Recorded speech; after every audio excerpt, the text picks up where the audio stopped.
our eyes can get a little bit bigger than our plate sometimes, when we're like, hey, I think we could do 50 webinars this year. And the reality is 15 or 20 is probably way better because you can concentrate more on that content and produce a better show.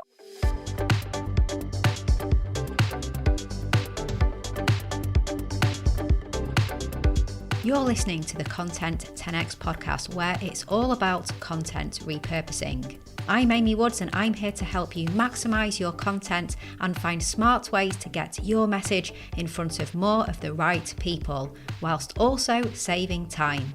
Let's get started.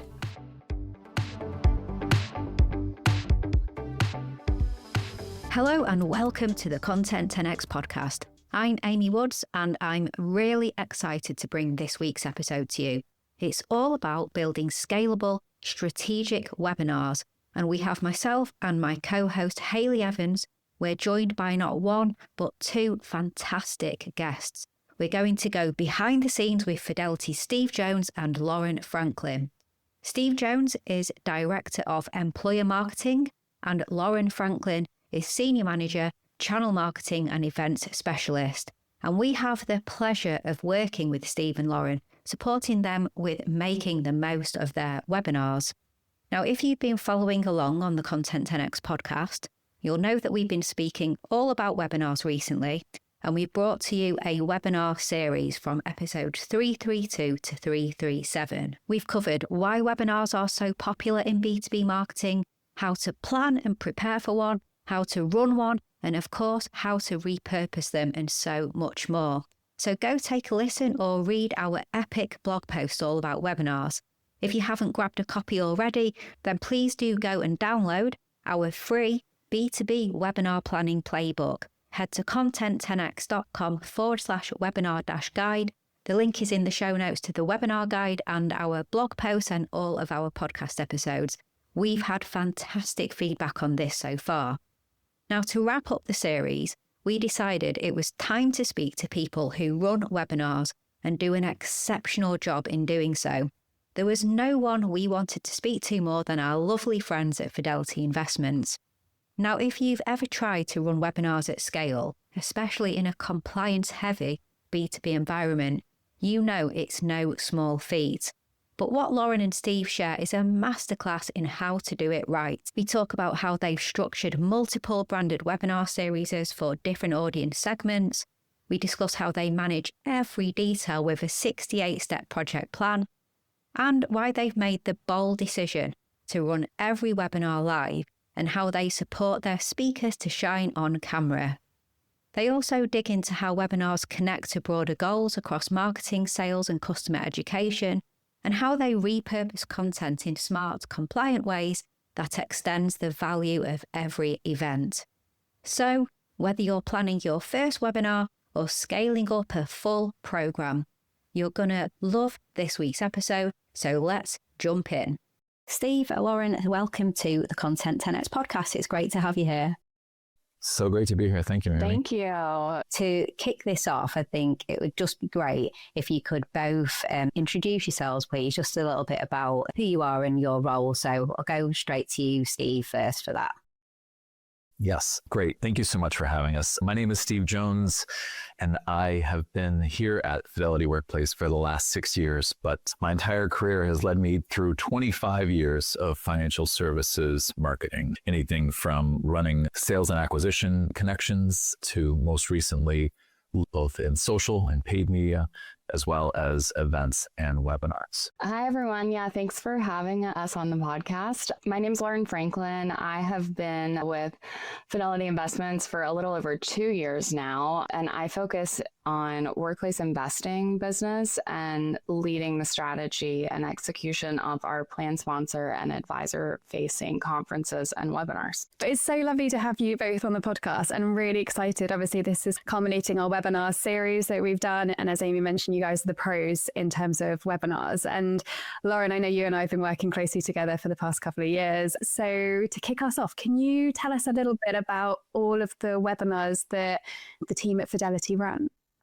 Yeah, so specifically within workplace investing, we'll reference it as WI. You'll hear us probably reference it as that throughout. We have our three main series. So In the Loop, Fidelity University, and then we have TPA Today. And so those are all designed for specific audiences, plan sponsors, advisors, and third-party administrators. And we have each of those designated just because all of those groups have unique needs and expectations. And then they are all public facing. So they're available to be streamed via our event hub at any given time. And then in addition to that, we do have some smaller one-off mid-funnel webinars that our different product marketers and sales teams will run throughout the year. And did you immediately start with one specific webinar and then branch out into multiple ones? Was there a strategy behind those? Yeah, so Fidelity University was already in motion and working pretty well when I arrived at Fidelity a little over 2 years ago. But we needed to bring more structure and strategy to our plan sponsor content. And that's where In the Loop came in. So Steve and I have worked on In the Loop pretty much my entire time here at Fidelity. And then TPA Today was also an existing quarterly series. We've dedicated more resource to that as we've continued to grow the audience and gave it a brand name. And that those two were ongoing at the time. But the biggest shift was building out In the Loop. We wanted to create a program that streamlined our offerings for plan sponsor and advisors. So before that, we had great content, but it was structured in a way that wasn't super easy for our audience to engage with consistently. And there was very little structure surrounding how we executed, branded, and offered those webinars. So that's really been a lot of focus of my work while here, is building that out and running it. For the first year, we're very much in a discovery phase. And now I feel like we have our legs under us and have seen it succeed and continue to grow. And in terms of that growth, like Steve, from your perspective, what do you see that look like, the long-term vision and growing the series is? Yeah, I mean, it's very interesting, right? Because as a leader in the retirement space, we are looked at to guide the way for both plan sponsors and participants to learn more about retirement and the other benefits that kind of hover or halo around retirement. And so that is why we needed to bring all of this to light with these specific series for these audiences, because being a leader in retirement means that you got access to individuals in research. So inevitably you become a leader in the research and thought leadership and insight space as well. Starting at the top of the funnel, offering that education to clients and advisors and third-party administrators was really the tip of the iceberg with regard to the strategy. And so our long-term vision is to build more scalable things, maybe a little bit more audience-specific content. If you think about being at the top of that funnel and awareness and bringing that research to life, you may have a portion of your audiences that want to dig a little deeper, or maybe they're a little more experienced in the space, and so they want to go to that second level or third level set of information, or learn more about a particular product or solution. And so we're hoping that as our team starts to build and we start to get more traction, that we're able to offer those modules of learning as well, and maybe even start to scale into on-demand formats. Yeah, it's really interesting. And I guess I get a great sneak peek of all of the webinars that you've got coming up for the year and all of the coordination that you and the team have to put into it. And certainly Lauren's kind of long-term forecast of each webinar and when we're doing it, which is great to see just how much goes on behind the scenes, that and as well as your events too. And I guess over the years, do you guys really have a knowledge of what now each of the webinar formats work best and the cadence for them for your specific audiences? Yeah, so we primarily run our webinars live. That's partly due to compliance, but it also allows us to engage directly with the audience for every single webinar. And we always include a live Q&A and collect questions during registration as well, so our presenters can prepare and tailor their responses. As Steve mentioned, we'd love to do other formats. It's a time constraint thing a lot of times, just the cadence that our webinars are running. And so with that, the series itself is new. I think we would probably change formats on In the Loop before we did any other series, but definitely something that we're looking at. But right now, all are live. So with that, you have your own set of problems that can occur, but we do use a mix of formats as well. So we'll do panels, more interview style. We typically have presentation decks that are shown during it, but we do keep slides minimal. So they're meant to really be high level. And then the focus is always clarity and delivering value.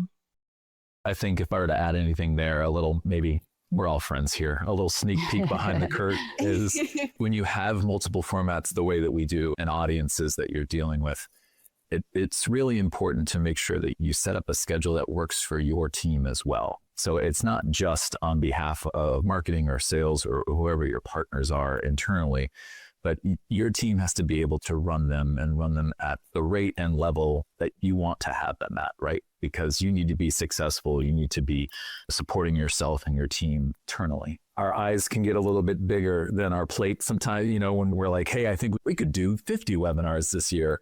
And the reality is 15 or 20 is probably way better because you can concentrate more on that content and produce a better show.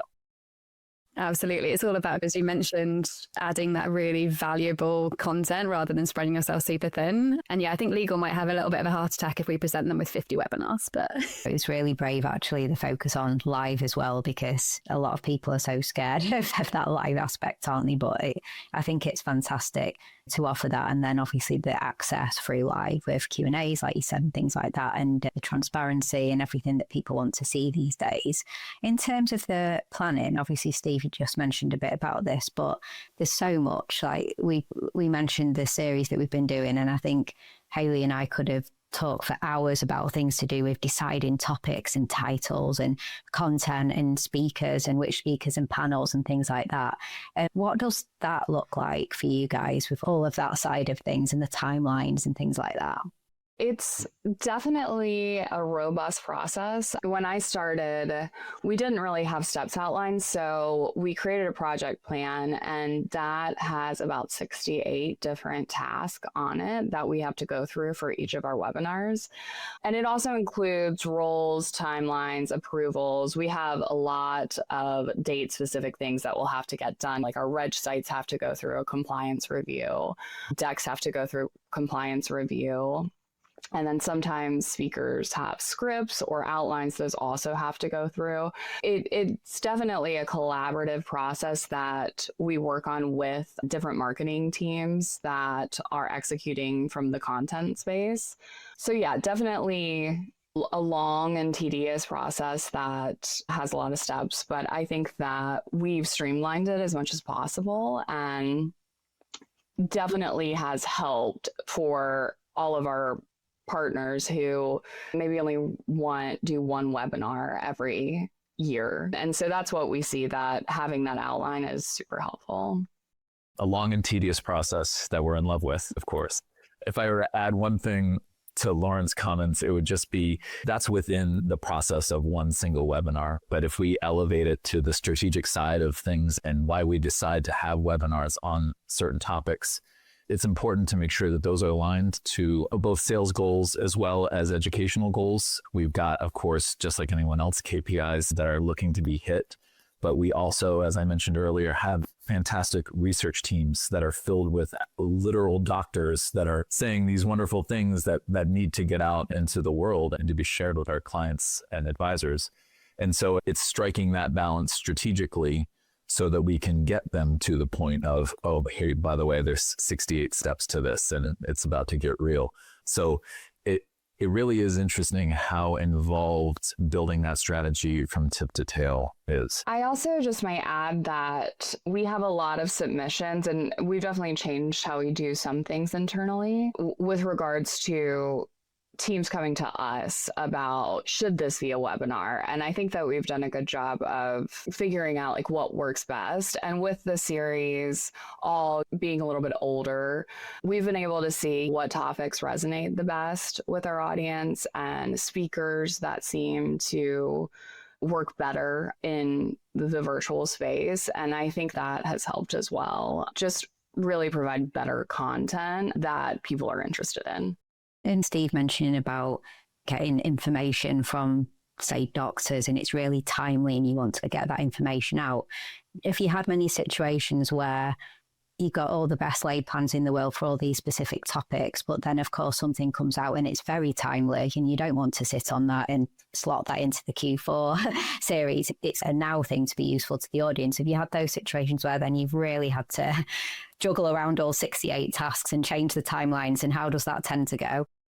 Yeah, I think that because we have a great system for how we stream our webinars and our registration system, we have been able to react to requests like that. We've definitely done those before. It's specifically around, it's like the series within the series, Policy 30, and it focuses on updates from Washington.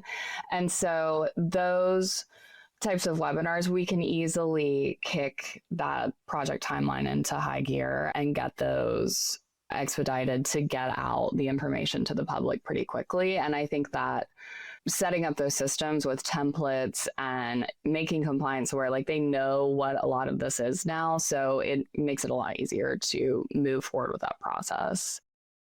Yeah, you both touched on like really great points, and it's quite funny because we don't view the 68-step process as like tedious. It's just brilliant to really showcase just how many steps are involved. And trust us, like we love a process, don't we, Amy? We're like anytime we can have a checklist and a process, we absolutely love it. I was thinking with our webinars, well, I think we'll probably take your 68 and turn it into 158 because you should see our ClickUp cards.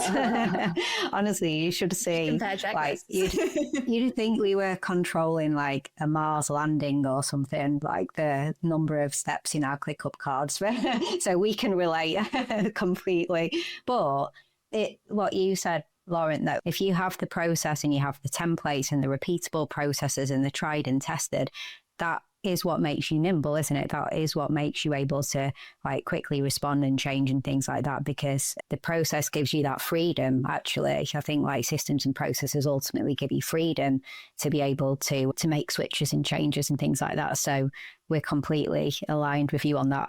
Yeah, and maybe tedious is not the right, it's not the right word. I would say a lot of administrative small tasks that you're constantly inundated with, but they have to be done. So those are the things that I think, especially when it becomes repeatable, that may be why tedious came in. But yeah, definitely a lot of tasks that we have built out in different systems to make it easy for our business partners to go through the process. And it used to be that our project plan just existed on an Excel sheet that was editable and people would go in and check off things. But now a lot of that has been put into a digital format that our marketing teams can all use to see like where we are in the process. Yeah, and I guess anybody that's listening, if you've only got 10 steps, then you've got a fair few steps you could be adding to really planning those webinars out properly. All of those steps have 10 sub-bullets, right? It's not really 10 steps. Yeah. And something you also mentioned as well, which resonates with us, was we've recently done our expert interview series, and we spoke about making sure that you've got people who are really great on camera. And I guess for you both, when you're doing such live events, it's really testing which members of the team actually work well on camera. So have you found that it's kind of been a trial process, or have you got team members that regularly jump onto those webinars? Yeah, we definitely have a number of speakers that we see come back over and over again. It typically just revolves around their expertise, but there are definitely one-offs that have been really popular, and they're just lively, really engaging speakers, which I think in the virtual space is really important.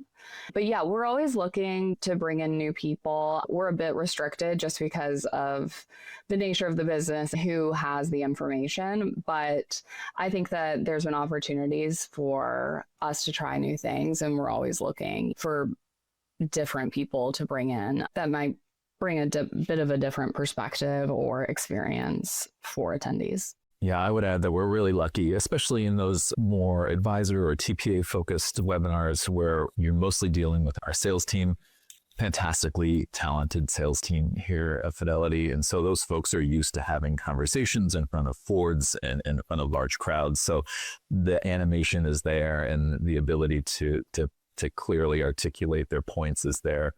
And I would say the same for our regulatory and legislative team.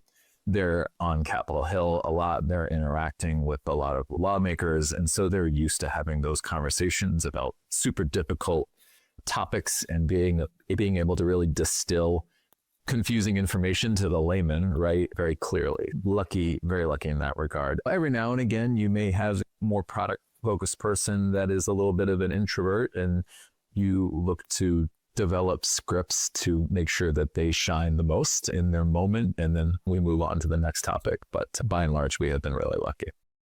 With your webinars, something that really stands out, I think, is that they are marketing tools, of course, but actually they're a really core part of customer education and your engagement strategy. Could you just share a little bit more about that intersection between, yes, it's marketing, but actually it's truly customer education? Yeah, I think it was very intentional on our part because of the level of information and research and insights that we do have here at Fidelity Workplace. And so to have that be an avenue out there, we talk a little bit about marketing funnel. Traditionally, I think webinars would be mostly on that mid-funnel tactic, but we have really tried to raise it up into that upper funnel of education specifically. Now, what we've been able to do and what we've seen success with is to pair it with things like social media for promotion and also some of the emails that go out to our clients specifically and advisors. And Lauren's done an excellent job stepping forward, providing that polish in those avenues. So if we're thinking about the pairing of upper funnel tactics like social media and webinars in this case, it just makes it a nice surround sound for communication. And then being able to obviously have the attendees, registrants' names allows us to further that communication if they are interested in learning more, which has been wonderfully successful for us. And just on that word, success, what are the key metrics? What are you measuring and what do you deem as success when it comes to the webinar series and benchmarks that you have? Yeah, I think that we're always looking for a high conversion rate from invite to attendee. We have pretty large lists that we target, and so we don't really benchmark against anyone but ourselves, but I think that year over year we'll start to see trends and be able to gauge success that way. We also look at engagement during and after the event. I think it's really important to see how people are engaging. Are they asking questions? Reactions are big. We are limited because of compliance, so we don't allow an open chat. But reactions are a good way for, I think, the presenters to see what people are thinking. Sometimes I watch from the attendee side and the back end as well. And so sometimes I'll do one or two reactions to trigger, and I think it will alert people that you actually can do it, even if a speaker says it. You don't see it. But I think that not only is that great interaction from the speaker side for them to see that, but I think it's also interesting to see once people start doing it, like where are they thumbsing up within the content or what are they loving when they do the heart. So I think those are great things. And then post-webinar, we're always looking at, are they engaging with our post-event email? Are we seeing them watch the replays, which has been a huge piece of our strategy this year, is having those replays really built out and having a space for them. And I think that our end of year metrics last year just showed a huge increase in webinar replays. So that's been really successful as well. And then lastly, we're still doing a lot of A/B testing with different pieces of the engagement piece. So that could be the subject lines in emails, or it could be, how we format different pieces of the virtual event holder that we have. And I think that having those tests has really helped us refine our approach for all of the series that we're working on. if I were to add a little bit there, it's interesting when you are managing multiple channels within a team, you start to see that you have metrics for the health of that channel and for the series itself. So we have metrics year over year that we want to improve on for In the Loop specifically, whether that be registrants or attendees, as Lauren mentioned, multi-time visitors. But then secondarily, you also have the metrics that will apply to, as I mentioned earlier, those sales goals or the penetration goals or the different things that you want to connect to the larger business. And so I think that's super important for anyone developing a webinar series to be conscious of. We think about it in social media as well. You want to have that best social media handle and understand the media mix that fits the best. Same with webinars, your style, your content, etc. But then your secondary goals, which are primary to some folks, is how does that help deliver on business objectives collectively? So it's a dual space to think about those types of things. Yeah, it really is. And Lauren, I love when you mentioned about also being present in the back end of the webinar as well as the front end too, because we've mentioned that on our previous episodes as well. And it is so interesting in terms of how much that affects the engagement, just having a prompt by a team member to just start that engagement. It's always amazing how just something just so small by one person providing a reaction provides so much more engagement. And so, yeah, I think we personally just absolutely love that. Yeah, it's a total pro tip, by the way. She snuck that in there. And I remember the first time she told me that she was doing it, I'm like, you're doing what? I'm like, that's so smart. So yes, thank you, Haley, for calling that out. Yeah, I feel like too, in webinars, you have people that are joining maybe 2 or 3 minutes late. And we specifically start ours 1 minute after the hour with our intro stinger. And so with that, sometimes you'll have attendees that come in that miss that very beginning housekeeping notes section. Prompting it is just one way to have them realize that it's even an option. Yeah, absolutely. And I think it's human psychology as well. Sometimes we just need someone else to go first before we can. So it's a great fun way to test that engagement. So I think anybody listening who's not present as an attendee or interacting, test the engagement before and after, because yeah, I think it makes such a difference. Really. We've got so far into this conversation and haven't said the word repurpose, which is quite unusual for me because I would be talking usually quite a lot about the repurposing, because there's a huge potential then with the format of webinars. Of course, video format is just such a fantastic repurposable form of content, and obviously the substance that goes within the webinar or the content itself in any format, it's so repurposable because there's so much to it. So what are your views on that in terms of how do you repurpose your webinars and preferences over how to maximize and get the most post webinar? Yeah, I think that they definitely, replays specifically, have become a huge part of our strategy and something that our sales teams are looking for. And not only sales, but also our relationship management teams. Clients aren't always available during a live webinar. So having those available and a built out event hub has been amazing. We just started tracking the engagement on those last year. So it was really the first true year that we had In the Loop running. And we've since started doing replays for all of our series. And just for a historical view of what we've been doing, replays are difficult because there is a huge compliance piece. A webinar transcript is 30 to 50 pages. It's a lot for our compliance partners. And so it's a pretty timely process, but being able to work with those teams and build those out, we've seen thousands of views on our replays. So it's definitely something that clients are engaging with. And working with you guys has really just helped streamline the process and make it easy on our end. We don't have the team to do editing, clean up any issues, or make those compliance edits that come through. So your team has really helped us speed up that process of getting those webinars out to attendees who missed them. Yeah, I think, Lauren, I don't know about you, but I feel like our majority of our working relationship is like legal e-reviews, which I absolutely love. And I think one of the questions I'd love to touch on as well is, obviously you mentioned replays being such a key strategy for the webinars, but you mentioned you have a 30 to 50 page transcript to go through legal. Is there any tips for anyone listening? I'm sure there's plenty of B2B companies who have to go through legal reviews as well. Do you guys have any tips for anyone of how to streamline that legal review process to get that replay back out as soon as possible, minus us behind the scenes? I can touch on that, and Lauren, you can obviously add to it, but I think it's about setting expectations specifically with the marketers or groups that you're working with, as well as maybe a sit down with compliance to begin with and say, hey, this is what we're looking to accomplish.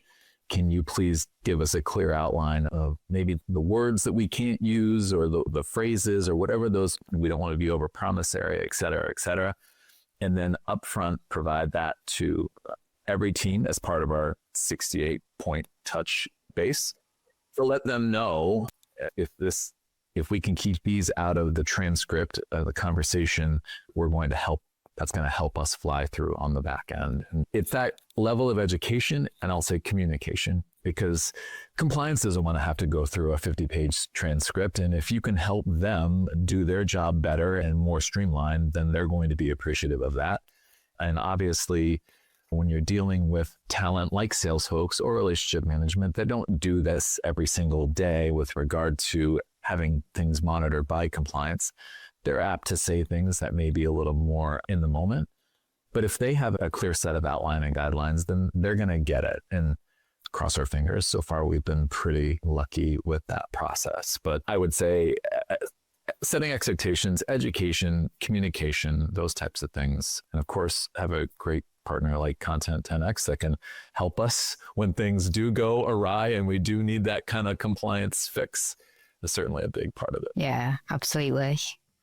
It just all comes down to that preparation and knowledge, doesn't it? And it can go very wrong if you don't have those guardrails in place to begin with in some instances. And every business is different, right? Everyone has their kind of quirks that their legal team is willing to either let go or not let go. Yeah. We've worked with partners in the past that have gone through, like previous to us, I should say, because we were able to help the process of it, but extremely long processes just through not briefing the experts beforehand, that we always say customer, not client, or whatever, like just some key things, and just having understanding beforehand in the briefing shaves hours of the post-review process, just with guidelines and communication and being clear and planning in advance. I guess as with most things, it comes to the planning and the preparation, doesn't it? And expectation setting.